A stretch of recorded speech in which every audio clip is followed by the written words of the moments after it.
So I can also click only on Mac here. And now I see Mac and all the work streams he is involved in. And whenever I hover, it shows the connections. I click on it and you see it opens up on the side. So that's, for example, the video publishing lifecycle workstream. And the workstream always explains what we want to do. And the SOPs say how we do it. And then we see all the agents who are assigned to this workstream. But more important, here are the steps. And that's something I never visualized. How is it actually working through these things? Welcome back to another episode this week for our podcast. Paco, you can perfectly state what we are talking about today. Well, usually AI as usual in the context of productivity. But what is it that you wanted to share with us? Before starting the podcast about, the amazing video that Tom has launched about the deliverables folder, that it's the folder that we use, okay, and where AI delivers all the results, okay, based on the input that you introduce it to the system. Well, you receive the outputs, and those outputs can be perfectly formatted. And I was shocked because, apart from the impressive implementation, it's how different it is to mine, okay? And that's something that really resonates to us because that's what we always wanted, okay? We wanted a common solid foundational core for everyone. That's why we created ICOR as a methodology. But we wanted that methodology to be implemented the way anyone wants, okay? Because I think that that's pretty important. And here we can see the difference, not just as human beings, because believe it or not, Tom and myself are quite different, but also our situations. And I think that every single professional has a specific situation, and the moment that they try to bet into something that it's a standard they cannot customize, it's the moment that frictions start appearing, and that's not the case. And that's what we are seeing in myICOR with all the different members and the implementation that they are doing of, what we share, the PKA scaffold, okay, but also how they implement into the ICOR methodology. And this is just another example of how you can deliver the things the way you like. And here we will exchange the impressions between how Tom sees the things versus how I see the things, because they are completely different. Yeah, in my opinion. This is what Paco was talking about. That's the folder that we are working in. And that's the deliverables folder where AI just hands over the work it was working in. And it became a really deeper thinking behind and questioning the whole representation of this folder. Because in my case, the cockpit that we have created that shows all this works fine, but it is not representing the actual workflows behind this folder. So you can access the information in this cockpit, and that the typical, like in Obsidian there, you can also access the information, but it is not representing the actual way how we work inside this folder. And that's where what Paco mentioned here, this came up, which is this deliverables folder, the session canvas as it's called right now, where these different deliverables that we have in this folder are represented in a visual different way. And this iteration is even a newer one that I will show you. Paco, you didn't even see it yet. But here we see, for example, Team Knowledge Explorer. I show in this podcast in a moment too. But that's what you said. I have the deliverables, and then there are usually always decisions I need to make on these deliverables during the chat, and they are listed in here. So I can asynchronously answer any questions that are open. But inside the deliverable, and people are wondering, what is this? It is just a HTML file that is literally living in here. Any of these have HTML files, and they get just created on the fly and then represented in here in this visual nice form. It creates an image for me to represent what this is all about. It makes a square image, and then I can work on this. And the beautiful thing is I can select anything, comment on it. I can actually, if there is any part like in this video here, there's a script, okay, that gets created. I can update the script on the fly. It updates the file in the backend. Everything of this is interactive, and I get a lot of insights. Let's open up like here. This is deliverable, the session canvas itself when I created it. And I have a timeline where it shows me all the moments where it delivered something to me. It shows me here a list of all the agents who work inside this deliverable, what they decided between them not with me, right? And what they delivered when they got back to my orchestrator, Larry. There's an audit trail. So there's all the decisions I made, things that I agreed on, go, whatever. But also when I make any changes or edits, it tracks these things. And all the media that is in there. And you see here, these are MP3 files, because this is where I called Larry that I can do and talk to Larry about this deliverable. And this gets recorded. The transcript of this gets recorded too. And all this sums up in here. There are notes that I can add manually. And you see, what I now ran into is that I create a new mess. Because I know what you're thinking, Paco, and I think the same things, right? Well, I got tried here to simplify the first line of my quote script. That is, I bet on clarity and minimalism. Correct. And now we look at the screen and I think, what the heck? I need to train people in order to use this. And that's not what I was going for. But the other thing is that was the initial confusion that led to this, that what we see here is usually hidden in a chat conversation with AI that people keep scrolling through in order to follow up or understand what was going on, or decisions that were lost and so on. And that's what this interface gives the structure for. But again, now I need to, it's actually not that hard to understand, because, here are decisions and I can read through them and I just click on this. It's pretty clear what I need to do. If you created these deliverables, you will know what this is all about. And this is what is still not decided on yet, and it decouples this decision from the chat itself. So I don't need to constantly stay in the chat to avoid to lose this context. And notes is just something I can optionally do. But again, it's becoming too many different places where I can now add information. So now the question is, how does actually AI pick this up to keep going on the deliverable without getting confused itself? That's the next step of this that I made a video today on. That's not published yet, but I recorded it. Let's see here now what we see here. That's the next iteration where I say, and it's probably working in the backend, so it might update along while I'm talking here. But you see, the goal was now to actually make it centered around the conversation and the deliverable. So now I can keep track of this talking. You see here, Larry is talking there. And then we see here the sub-agents launched. And those are threads inside this conversation that I can look into if I want to, what these sub-agents were working on. And I can keep scrolling through this. And I'm doing this by leveraging the fact that every session is stored locally on my folder. Or not in this folder, but on my MacBook. So any Claude session, even if you use Claude Desktop, they all get stored locally with a session number. And therefore I can link this session to a deliverable. And I can now keep talking inside this session. And I scroll down. See, I can call him, right? But I can also write 10. How is it going? And in fact, it should already work. Well, there's no indicator that he's thinking or something. That is a UI thing, but he will get back. This is already working. So my goal is really to finally get rid of VS Code and these things. I don't like the environment that I'm in here, but it's the best one to work with. And that's where I wondered, how can I make this so the deliverables are like this? I can directly talk to AI this way and comment on these things. And see, he replied, how is it going? And then he said, quite in a good state, blah, blah, blah. All right, so it works.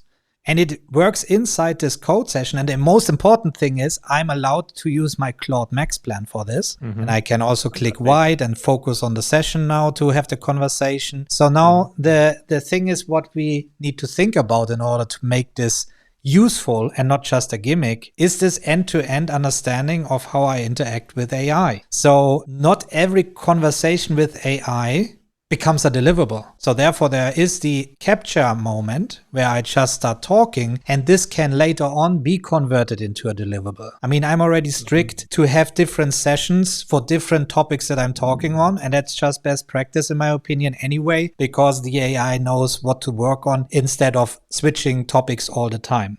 And that's exactly what I have represented here. So here it's really output that is generated, but it doesn't mean that there are not other conversations that are just, create me a journal entry and all these things. So how did I come up with now doing this? Well, I don't know, Paco, if you heard about Buzz, the new Slack alternative. No. Okay. This was just launched and it's actually trending right now on YouTube, if you will, because this is the Slack for AI. Mm-hmm. So it's really working like Slack. It even has a mobile version, and there you can bring in all your different agents and work in different threads. And again, it's the promise that they keep the context and all these things. Where I pointed my AI at the Buzz Git repo and ask what this is all about and does it make sense and so on. And I ended up very quickly that this is, again, nonsense, in my opinion, because you have to have a Postgres database, you have to have Docker and all these complex things. And as I said, we are so close already with this that how about bringing it in here ourselves, right? And have this conversation going on right here. And that's something I kept iterating for months, and that's not ready to use yet. But I think it's interesting. The moment I launched a video showing the first thing, a lot of people are interested in this. And this is where slowly many things that I built in the past are coming together. And now I'm wondering, Paco, what you think about this? Because here I sketched out, well, let's see, the complexity that's actually going on in our folder already, right? We have at one point the capture part where we capture the information that we need to get into our folder. We have the control part where we have the PKM, how it gets organized. We have the planning that we have in the cockpit where we can plan out a task together with the calendar and things like this. All this is built in the cockpit. That's the one thing that you just saw, session canvas here. And then another one is the team knowledge. I want to go in a moment and show you what's possible there. But many things that where on the outside it looks everything very simple, but all these things have their own way to work with. And I know, Paco, you build your own application mindset that also includes all this, right? In a different way. Yeah, and even more.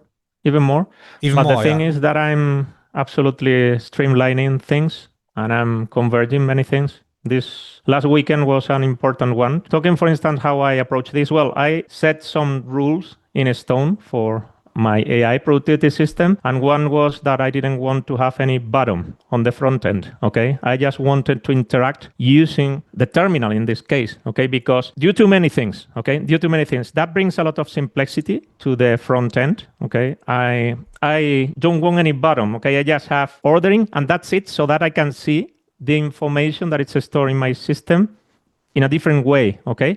But I always interact using the terminal, okay? Because that's for me, because I concluded that one of the beautiful things about AI is that out of the blue, many things emerge in a conversation. And at that moment, I want my system, okay, to be context aware, okay, and being able to do things while I'm having and holding that conversation. And the moment that I'm moving to one place or the other, for me, it's quite simple, okay, to just interact on the terminal and see in the other screen the results, okay? I created a feature that is working pretty well, that I call it dynamic artifact, and it's just a representation in beautiful HTML of the conversation that I'm having, okay? So the outcome goes there, and the input that I write down on terminal appears there, okay? So I have the sensation that I'm holding that conversation without any problem, okay? But the output is perfectly formatted. And if during that conversation, well, it's a slash command on Claude that the moment that I see that a conversation is, getting interesting, I just quickly change, okay, to conversation mode. And then it runs an artifact that on autopilot, it keeps updating with the content of the conversation. Always also automatically scrolls up and down so that I'm seeing the conversation pretty well. And for me, that's working really nice because, the time response, it's acceptable. And also because I'm a writer, okay? And for me, writing is crucial, okay? I don't want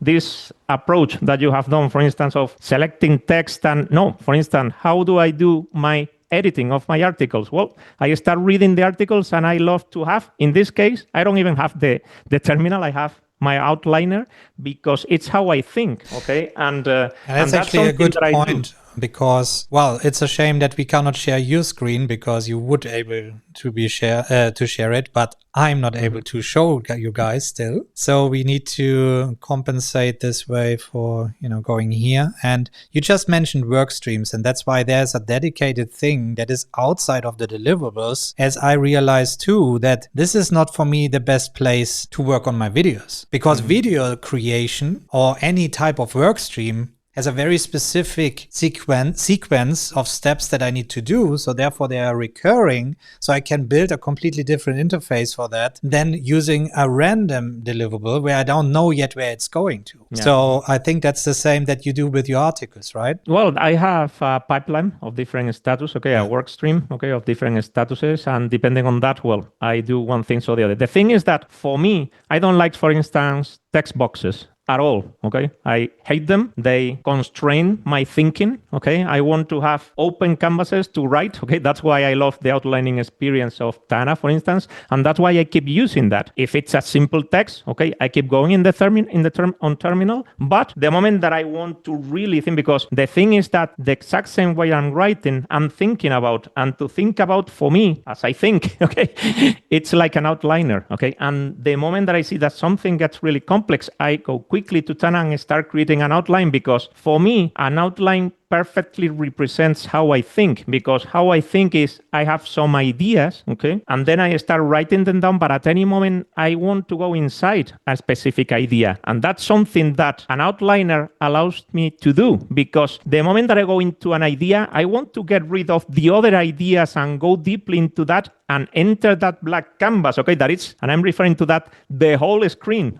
a 27 inches screen, so that I can keep expressing myself. The moment that I go into terminal, into a text box, into something, I even use Tana to write a WhatsApp, no matter that my WhatsApp also tends to be long, but that's how I think, because the moment that I haven't found a different way to think than following an outliner, And that's the thing that I have always missed when I moved my system into AI. So I have created workarounds that little by little are more and more customized to my workflows, so I don't have any friction at all, Yeah, I think you would be surprised about the outliner in our cockpit. I don't think you tested it yet, right? But No. The thing that would still be missing is the mobile experience if you're still using it on mobile. But that's, to me, exactly what is coming for me for the same reasons. The capture part, all right? That's exactly the thing. So we have it already inside the cockpit. We have the whiteboard. We have the fleeting nodes, and that's exactly the entry point. In the fleeting nodes, there's an outlining experience. Obviously, it's not the node system, but to me, what you're describing, it's not the nodes that you need, to have each individual bullet having a node. It's just the experience of moving things quickly around using the keyboard shortcuts. At least that's the thing that I always used in Heptabase, and that's what we have in the fleeting nodes here already. And then I can even convert this into a whiteboard where the fleeting node becomes part of the whiteboard because I need to think bigger. And then I can convert this into a chat conversation or into a deliverable where I can keep working on this initial thought, or keep it just as a scratch pad, as you just mentioned, where you said you sketch these out and then it moves into the final destination and then you forget about it again. So that's why this part is still there. And the other thing is, I wanted just to say, I don't know if you wanted to add something in here before we... No.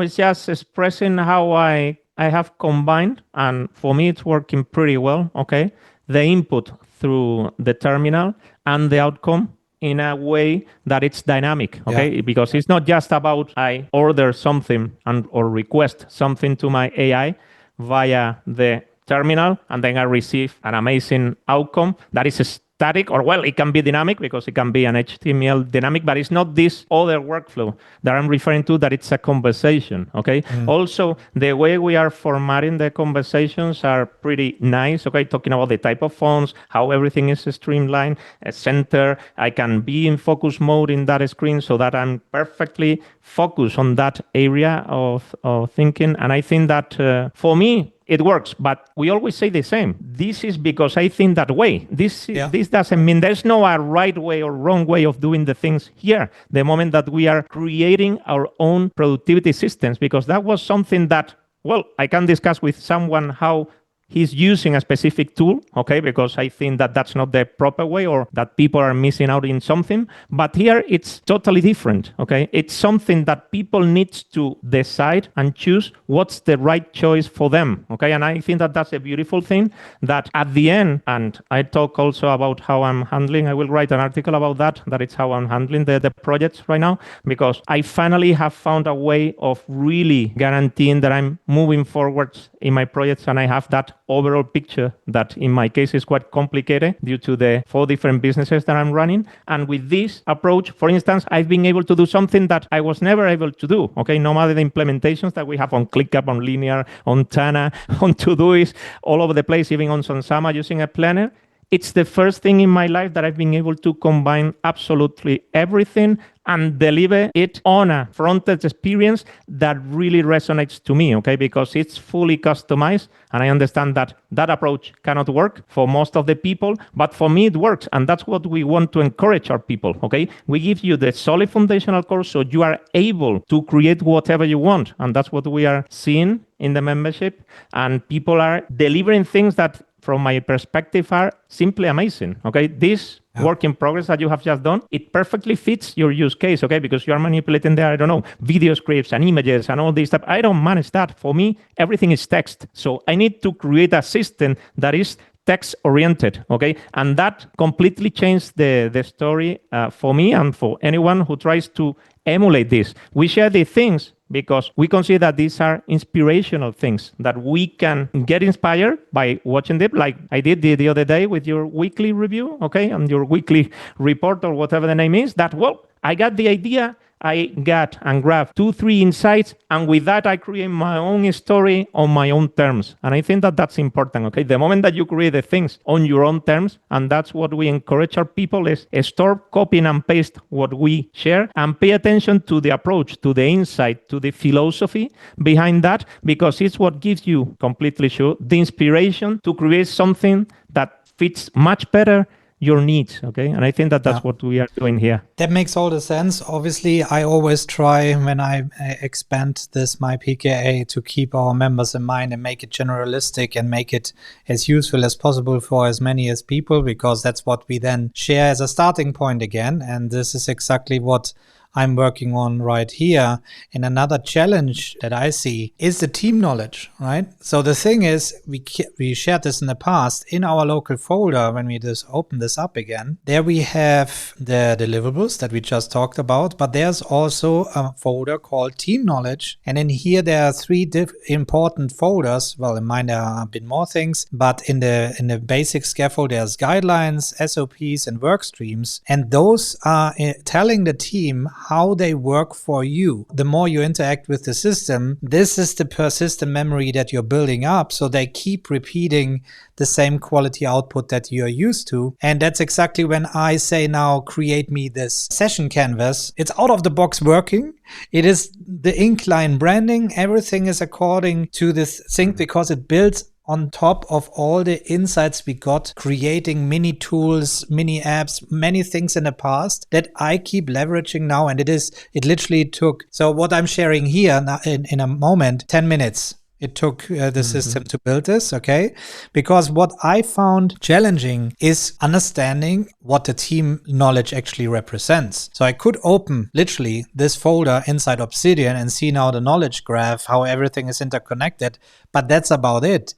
There's no much information that I can get out of this. But my team came actually up with this system representing the knowledge of the team. And I think this is pretty impressive because what it does here, you see workstreams, SOPs, guidelines, and that's all based on a local folder. And that's what we need to keep in mind.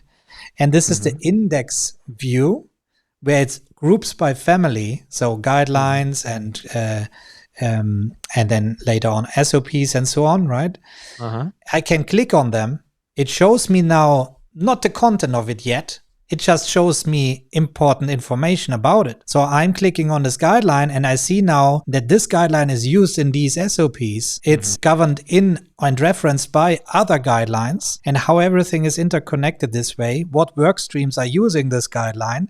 Obviously, that's a file naming convention guideline, so it's used by many other things, and it shows that this is really a single source of truth document about the file naming convention that is used by all these other things. And it is assigned to Larry, my agent. I click on Larry and I see now Larry here and all the documents that he is the owner of, right? And this was out of the box. It did that just shows how powerful the system was already in the first place, because it was just taking the data that was already in the folder and now visually representing it to me the way I wanted it to be. But there was no additional metadata that needed to be created to make it this way. And I obviously can also say, read the document, and I can open it up and read it in a perfectly formatted way. And if there are any others referenced, I can click. Because everything that shows how well the system works, that it perfectly interconnects all the different guidelines and SOPs and so on. So for me, the first time ever, I looked into certain things and said, all right, there's something going on. Now, obviously, the beauty would be that I would be able now to select and say,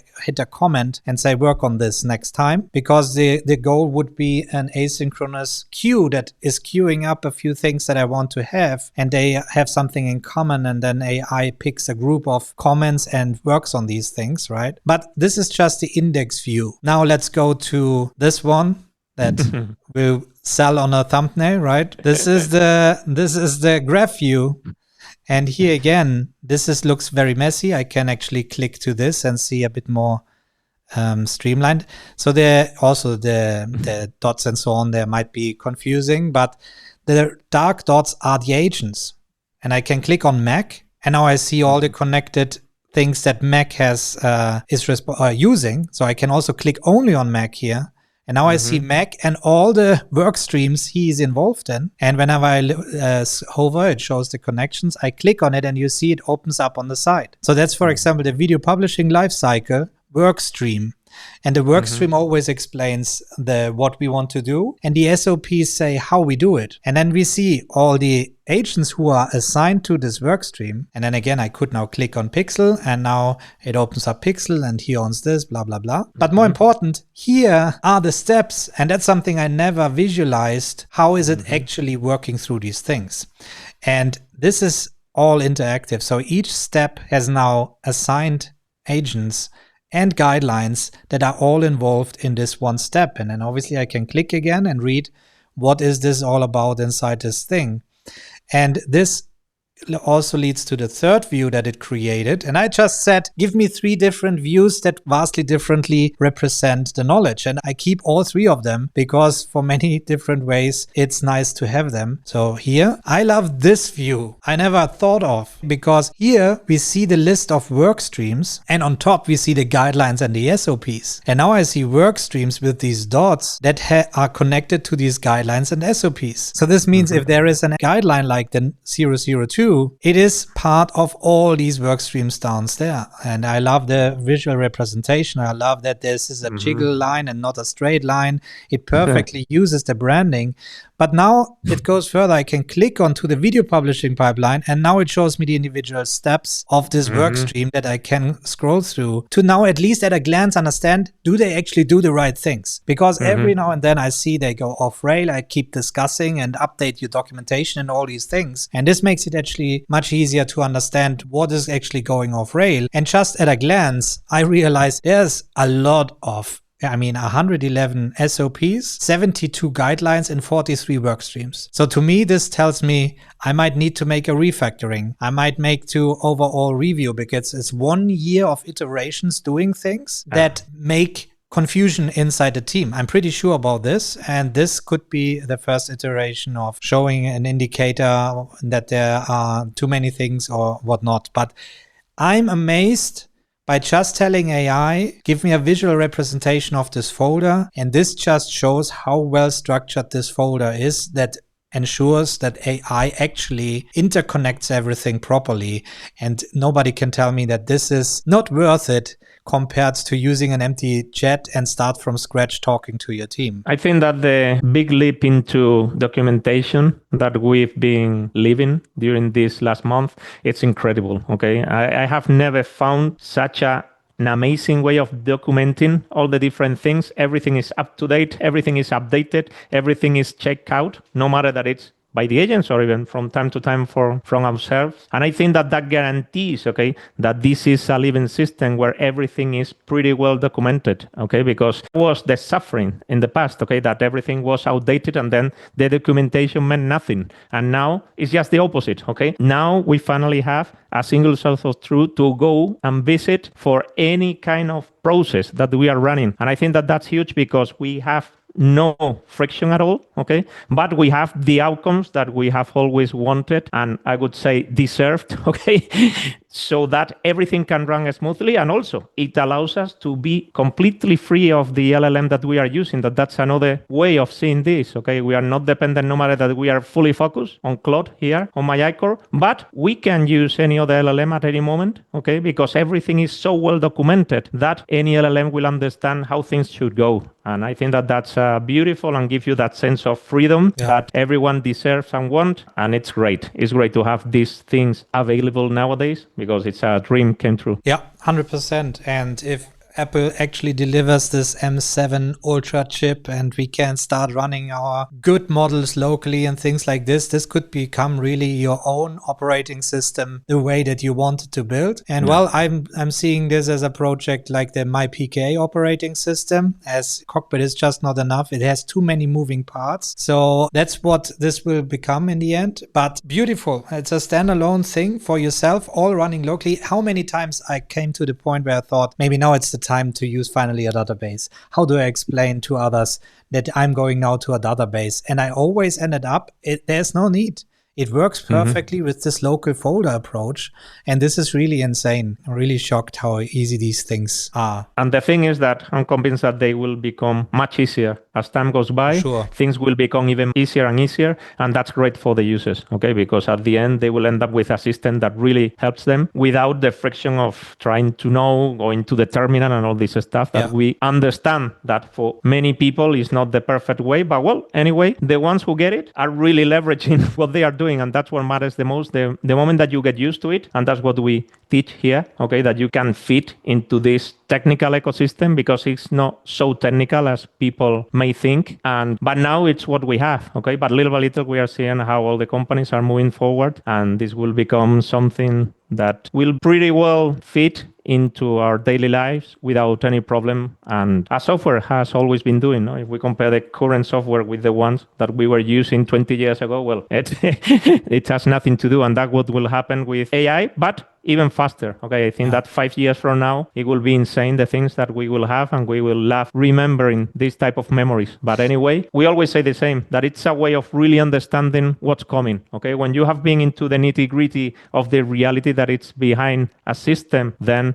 you can better understand how to leverage the current system. And that's what we are doing. Okay, thanks to having that methodology, those concepts, those workflow, having dealt with I don't know how many tools, having created this productivity system end-to-end is how that it was launched. And here we are. Okay, I think that the results say everything about how we have leveraged this new technology, but it was due to having that solid foundational core and a proper and well-optimized tool stack. Okay, because it was so well that even today we keep using those tools. Okay, and no matter that some of them or many of them have disappeared, but the core ones are still there, and we are leveraging them thanks to this new technology. I think that matters also a lot. That's actually an important point that people should always keep in mind. They don't need to reinvent the wheel. Just get inspiration from other things. And the moment I thought about the deliverables becomes too messy and how actually place the conversation next to the deliverable, I reminded myself about Claude Design because they made it perfectly. And that's where I just opened it up. I just designed something random and the questions how it asks, the way it's represented, the chat is on the side. And then, but then also the way that, you know, I can open up and I see actually the folder structure. It's it's so close to what I was going for. And maybe it was subconscious that I was going for this, you know, with the, because when you are inside, I don't see, this is with the pages, I like this idea. See, but not that I can edit directly in here, but I also can comment and select and comment, and that's where the context comes into the chat. So that's exactly the same thing. So you don't need to reinvent the wheel. It's just wiring things up to make it work. And to me, I never switched from pure terminal to a self-made chat because I didn't think it is reliable enough what's going on here in the chat. But now I was shocked when I launched this and I clicked and called Larry for the first time without any iteration, and it works all out of the box because I made already, I don't know how many attempts to make a call to Larry, and it leveraged all this knowledge. This is something that goes beyond just waiting for AI to become better, because your system grows with you and all the improvements AI has, and this is just getting faster. And this way we will always be ahead of whatever is coming. Correct. All right, everybody. This was it for this week. See you next time or inside myICOR. Thank you. See you.